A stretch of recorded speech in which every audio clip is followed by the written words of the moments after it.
This is today's Bible reading, Book of Exodus, chapter 116.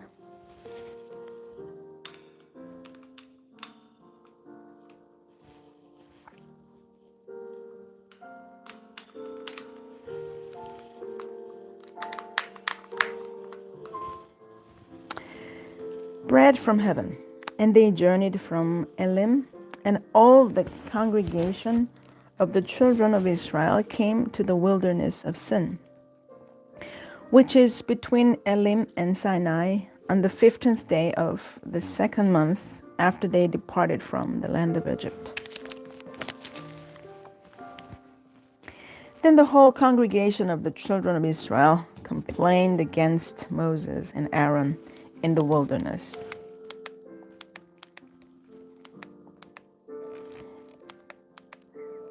And the children of Israel said to them, "Oh, that we had died by the land of the Lord in the land of Egypt, when we sat by the pots of meat, and when we ate bread to the full pots of meat.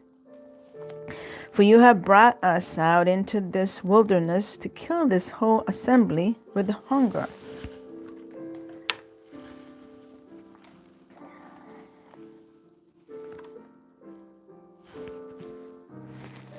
Then the Lord said to Moses, "Behold, I will rain bread from heaven for you, and the people shall go out and gather a certain quota every day, that I might test them whether they will walk in my law or not. And it shall be on the 6th day that they shall prepare what they bring in, and it shall be twice as much as they gather daily." Then Moses and Aaron said to all the children of Israel, "At evening you shall know that the Lord has brought you out of the land of Egypt. And in the morning you shall see the glory of the Lord, for he hears your complaining against the Lord. But what are we, that you complain against us?"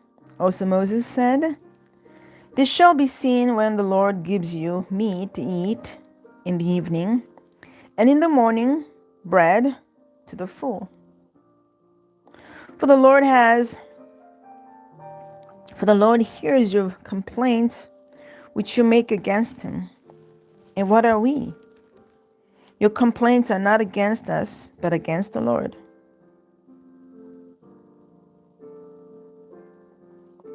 Then Moses spoke to Aaron, "Say to all the congregation of the children of Israel, come near before the Lord, for he has heard your complaints." Now it came to pass, as Aaron spoke to the whole congregation of the children of Israel, they looked toward the wilderness, and behold, the glory of the Lord appeared in the cloud. And the Lord spoke to Moses, saying, "I've heard the complaints of the children of Israel. Speak to them, saying, at twilight you shall eat meat, and in the morning you shall be filled with the bread, and you shall know that I am the Lord your God." So it was that quails came up at evening and covered the camp, and in the morning the dew lay all around the camp. And when the layer of dew lifted, there on the surface of the wilderness was a small round substance, as fine as frost on the ground. So when the children of Israel saw it, they said to one another, "What is it?" For they did not know what it was.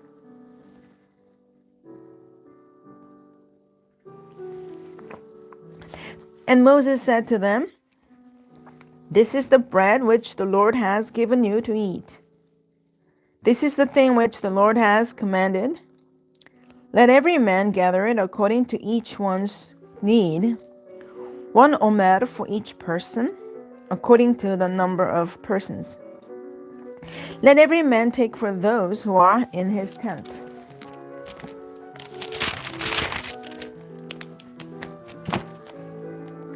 Then the children of Israel did so and gathered some more, some less. So when they measured it by omers, he who gathered much had nothing left over, and he who gathered little had no lack. Every man had gathered according to each one's need, and Moses said, let no one leave any of it till morning. Notwithstanding, they did not heed Moses, but some of them left part of it until morning, and it bred worms and stank. And Moses was angry with them. So they gathered it every morning, and every man according to his need. And when the sun became hot, it melted. And so it was on the 6th day that they gathered twice as much bread, 2 omers for each one. And all the rulers of the congregation came and told Moses. Then he said to them, this is what the Lord has said. Tomorrow is a Sabbath rest, a holy Sabbath to the Lord. Bake what you will bake today, and boil what you will boil. And lay up for yourselves all that remains, to be kept until morning. So they laid up till morning, as Moses commanded, and it did not stink, nor were there any worms in it. Then Moses said, eat that today, for today is a Sabbath to the Lord. Today you will not find it in the field. 6 days you shall gather it, but on the 7th day, the Sabbath, there will be none.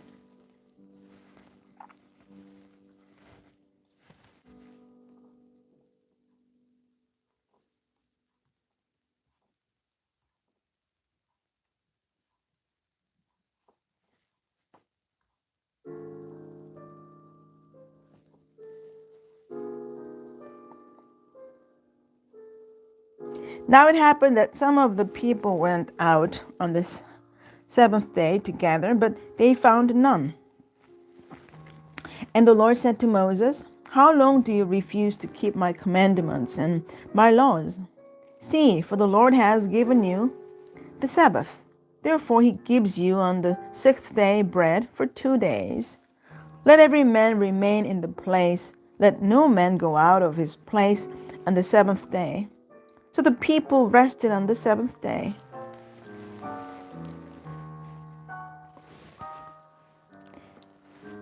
And the house of Israel called its name manna.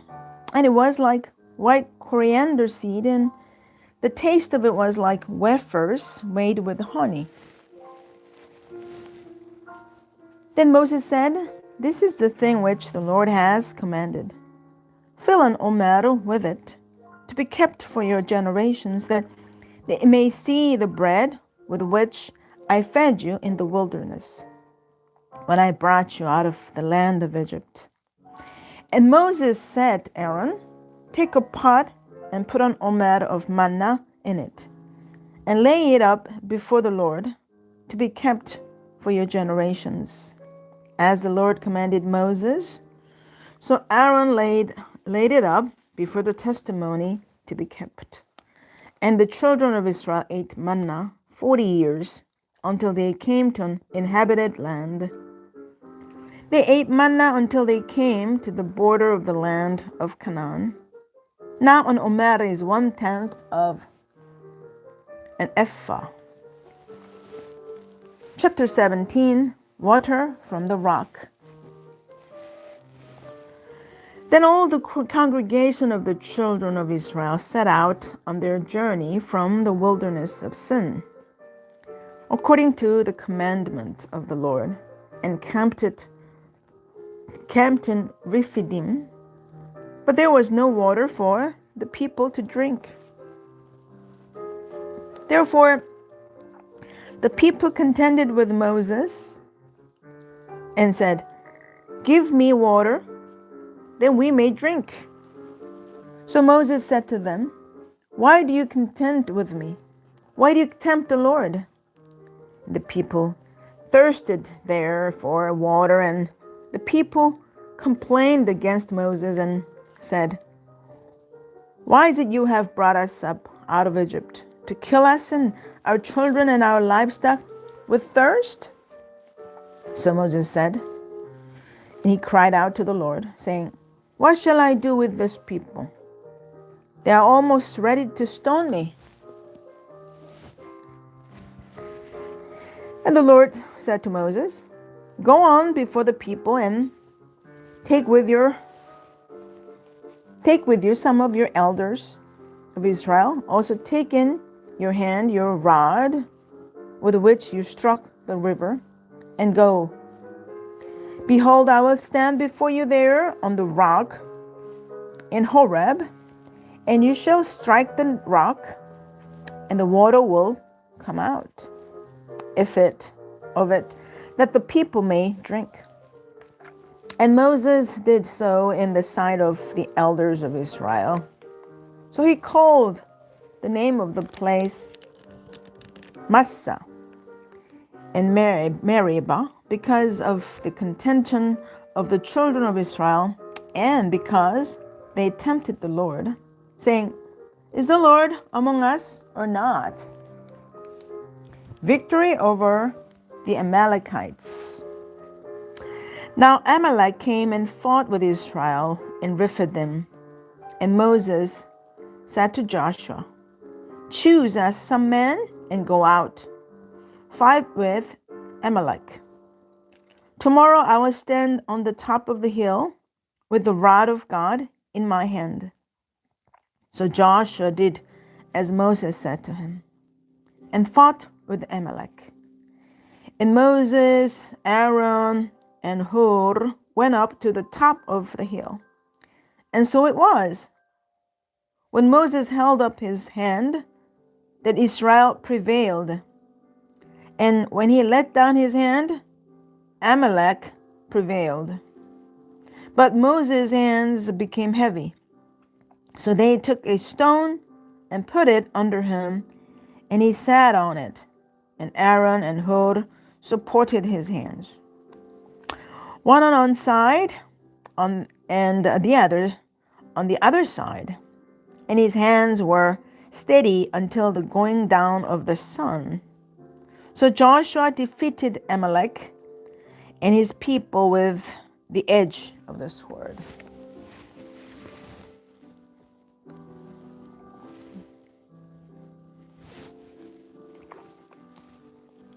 Then the Lord said to Moses,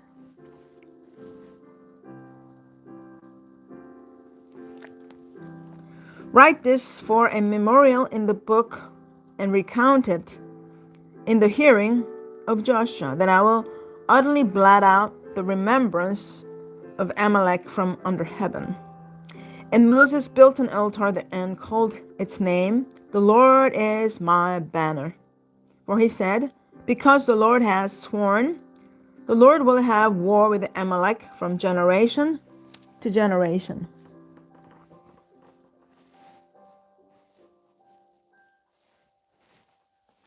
Now, chapter 18, Jethro's advice. And Jethro, the priest of Midian, Moses' father-in-law, heard of all that God had done for Moses and for Israel, his people, that the Lord had brought Israel out of Egypt. Then Jethro, Moses' father-in-law, took Zipporah, Moses' wife, after he had sent her back, with her 2 sons, of whom the name of one was Gershom, for he said, "I've been a stranger in a foreign land." And the name of the other was Eliezer, for he said, "The God of my father was my help, and delivered me from the sword of Pharaoh." And Jethro, Moses' father-in-law, came with his sons and his wife to Moses in the wilderness, where he was encamped at the mountain of God. Now he had said to Moses, "I, your father-in-law, Jethro, am coming to you with your wife and her 2 sons with her."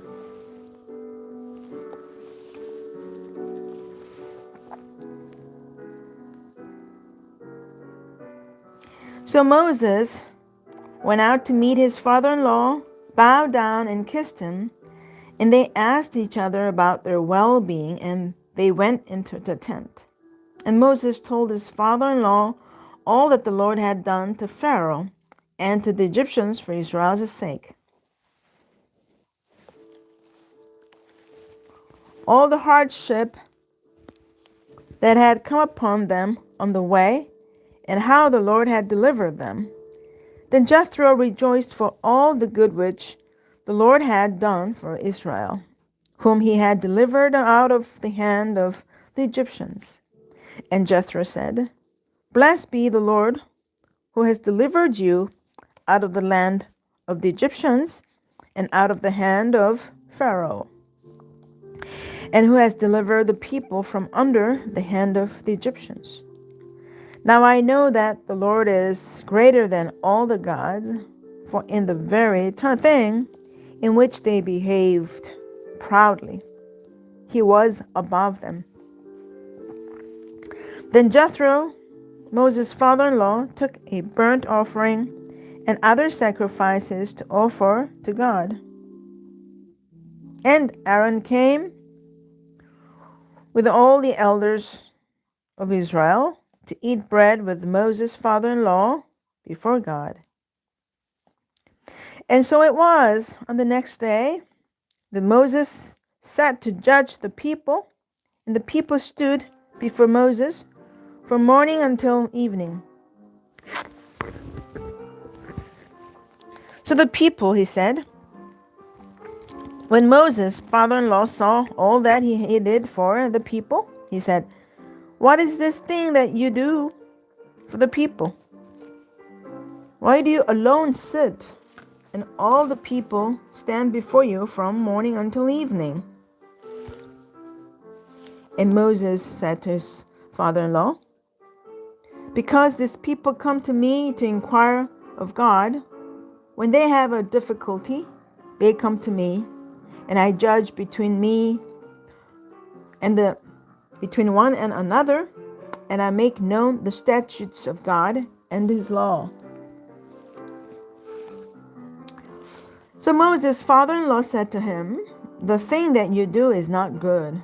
Both you and these people who are with you will surely wear yourselves out. For this thing is too much for you. You're not able to perform it by yourself.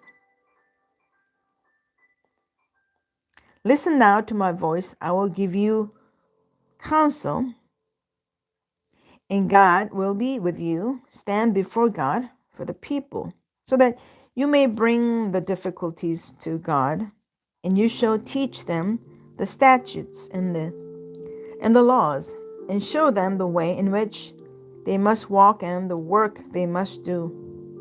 Moreover, you shall select from all the people able men, such as fear God, men of truth, having covetousness, and place such over them to be rulers of thousands, rulers of hundreds, rulers of fifties, and rulers of tens. And let them judge the people at all times. Then it'll be that every great matter they shall bring to you, but every small matter they themselves shall judge. So it will be easier for you, for they will bear the burden with you.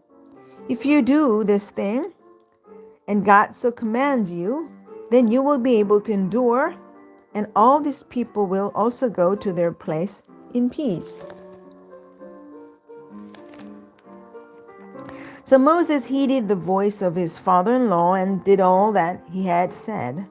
And Moses chose able men out of all Israel and made them heads over the people, rulers of thousands, rulers of hundreds, rulers of fifties, and rulers of tens. So they judged the people at all times. The hard cases they brought to Moses, but they judged every small case themselves.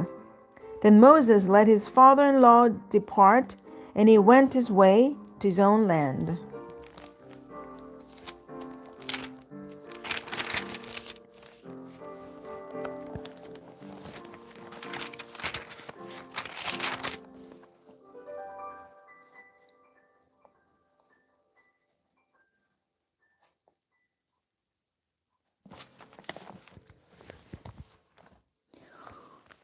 Where the good God lives, sacred mountains, Exodus 19:2 and 3.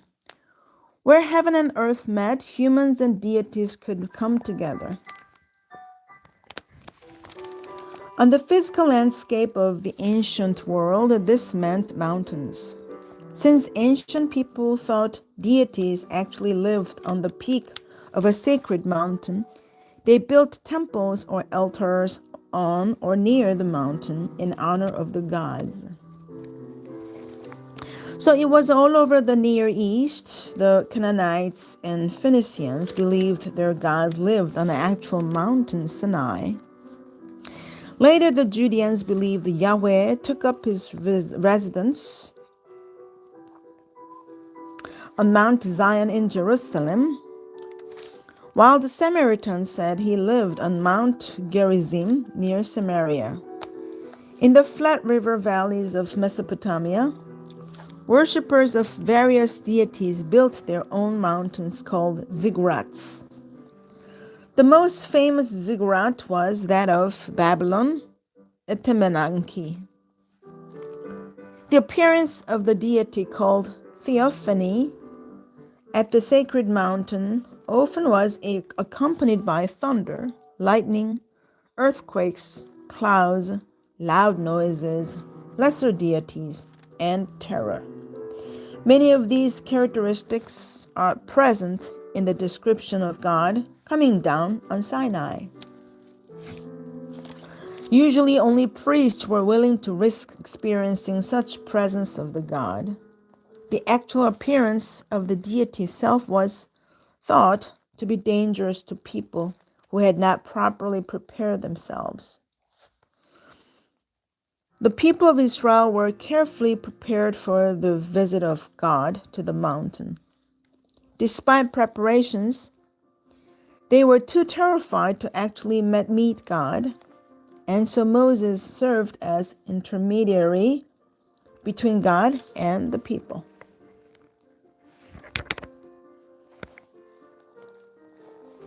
Transition at Mount Sinai. The Israelites arrived in Mount Sinai in the 3rd month following their exodus from Egypt.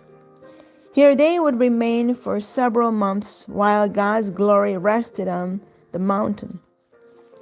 They completed work on the tabernacle in the 1st month of the 2nd year of the Exodus, thus 1 year after leaving Egypt.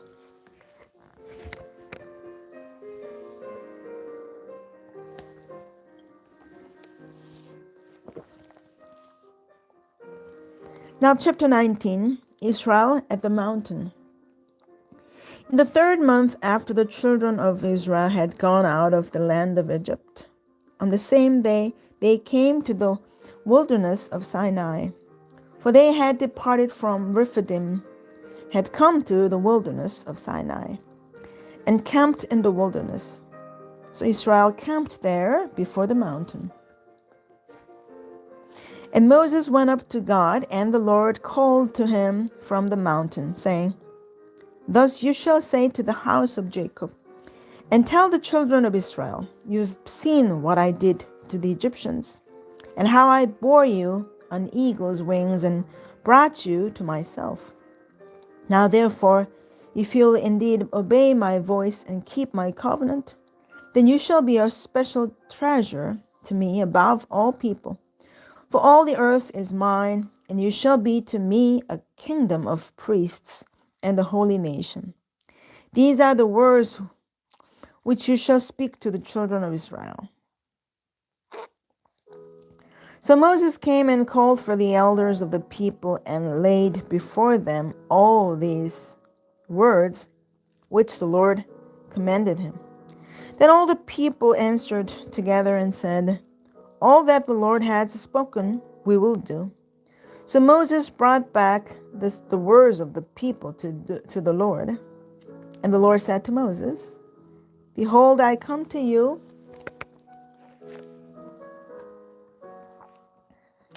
in the thick cloud, that the people may hear when I speak with you, and believe you forever. So Moses told the words of the people to the Lord. Then the Lord said to Moses, Go to the people and consecrate them today and tomorrow, and let them wash their clothes, and let them be ready for the third day. For on the third day the Lord will come down upon Mount Sinai in the sight of all the people. You shall set bounds for the people all around, saying, Take heed to yourselves that you do not go up to the mountain or touch its base. For whoever touches the mountain shall surely be put to death. Not a hand shall touch him, but he shall surely be stoned or shot with an arrow. Whether man or beast, he shall not live. When the trumpet sounds long, they shall come near the mountain. So Moses went down from the mountain to the people and sacrificed the people, and they washed their clothes. And he said to the people, Be ready for the third day.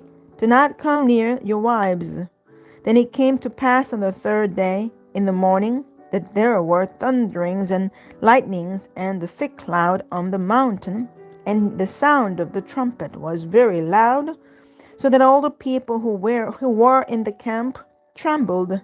And Moses brought the people out of the camp to meet with God, and they stood at the foot of the mountain. Now the Mount Sinai was completely in smoke, because the Lord descended upon it in fire. Its smoke ascended like the smoke of a furnace, and the whole mountain quaked greatly. And when the blast of the trumpet sounded long and became louder and louder, Moses spoke, and God answered him by voice.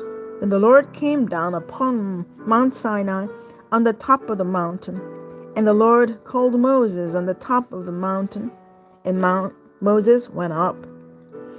And the Lord said to Moses, Go down and warn the people, lest they break through to gaze at the Lord, and many of them perish. Also let the priests who come near the Lord consecrate themselves, lest the Lord break out against them. But Moses said to the Lord, The people cannot come up to Mount Sinai, for you warned us, saying, Set bounds around the mountain and consecrate it. Then the Lord said to him, Away, get down and then come up, you and Aaron with you, but do not let the priests and the people break through to come up to the Lord, lest he break out against them. So Moses went down to the people and spoke to them. Amen. This is the end of the Bible reading. Thanks for joining me. Have a great day. And God bless you. I'll see you tomorrow again.